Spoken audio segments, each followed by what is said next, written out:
a true martial artist in every sense of the word. I want George St. Pierre to be remembered as the best.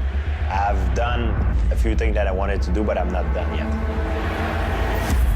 It should be impossible to forget how gifted he was. Tonight, the future has become the present.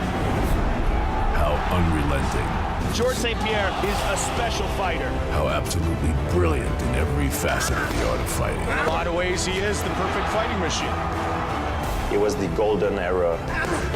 Challenger, one after the other, more and more dangerous.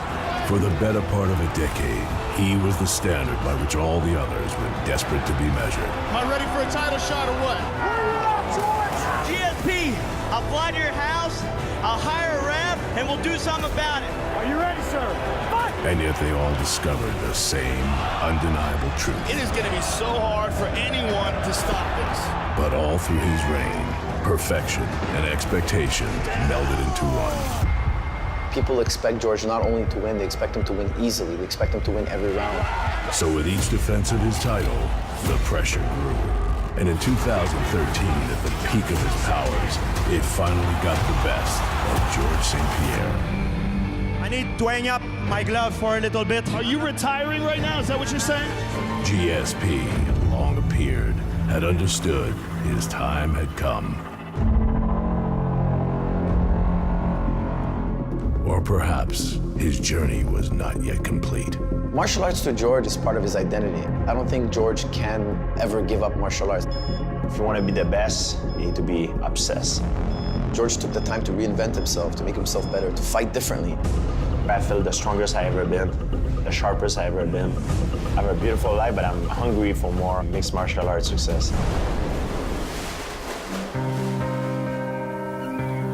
Now, 4 years after his last fight, George St. Pierre is returning for the most difficult challenge he's ever faced. Just one more time before I go, I'll let you know. Michael Bisping has won more fights than anyone else in UFC history.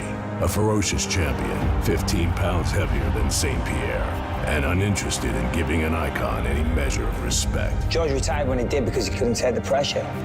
You can't start feeling sorry for yourself because you're the champion. You're in the position that everybody wants to be in. It just shows what a little bitch he is. Nobody can save me now. On November 4th at Madison Square Garden, a legend returns to the octagon, seeking a triumphant return, staking so much of his fabled legacy. There's a lot of risk. That's why it excites me. The higher the risk, the higher the reward. This whole storyline, stepping up a weight class after 4 years out of retirement. Wow, what a legend. So while you were away, I was man enough to still be fighting those guys. But to George St. Pierre, returning is about reminding the world what his brilliance can make possible. It's going to be a new George St. Pierre. we can all dream, but dreams don't always come true, George.